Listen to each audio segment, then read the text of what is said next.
bienvenue dans mon atelier, je suis Mac Palette, suivez-moi. Alors je fabrique des meubles sur mesure, en bois recyclé principalement. Ça peut être du bois de palette, du bois flotté, mais aussi du massif. Parce que je récupère aussi des morceaux de chêne, de hêtre de Normandie. Et je fais aussi de la décoration d'intérieur. Moi j'essaye vraiment de revaloriser du bois qui part à la déchetterie. Comme quoi on peut en faire encore des belles choses. Hein. Beaucoup les entreprises, eux ils se débarrassent. Après j'ai aussi des particuliers qui me contactent des fois. Ils ont des palettes, ils pensent à moi. Complètement par hasard, confinement. Comme beaucoup, on se met à faire autre chose. J'ai commencé à faire des petites choses pour la maison. Ça commence à avoir des demandes de la famille, des amis. Au début, je faisais vraiment que des petits objets de déco. On commence à me demander un meuble, puis un autre. Et pourquoi pas en faire mon entreprise? Ça m'a confirmé que j'aimais vraiment ce métier. Je vous emmène dans mon petit showroom. Donc c'est là où j'expose donc mes créations.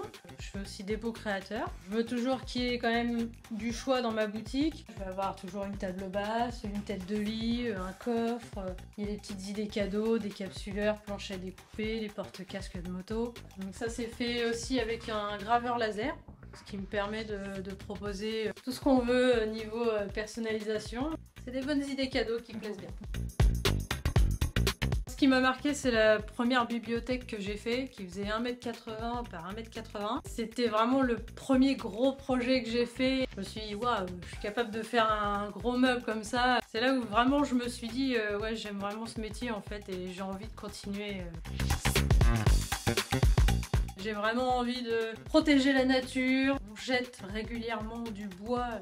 Les gens ont des palettes comme neuves.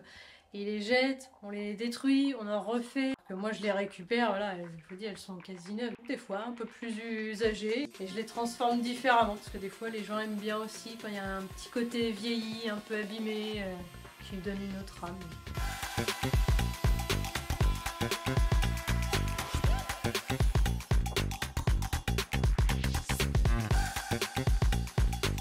Une fois qu'il y a un bon ponçage de fait, après on vernit et c'est prêt à être mis en valeur avec des belles petites fleurs séchées.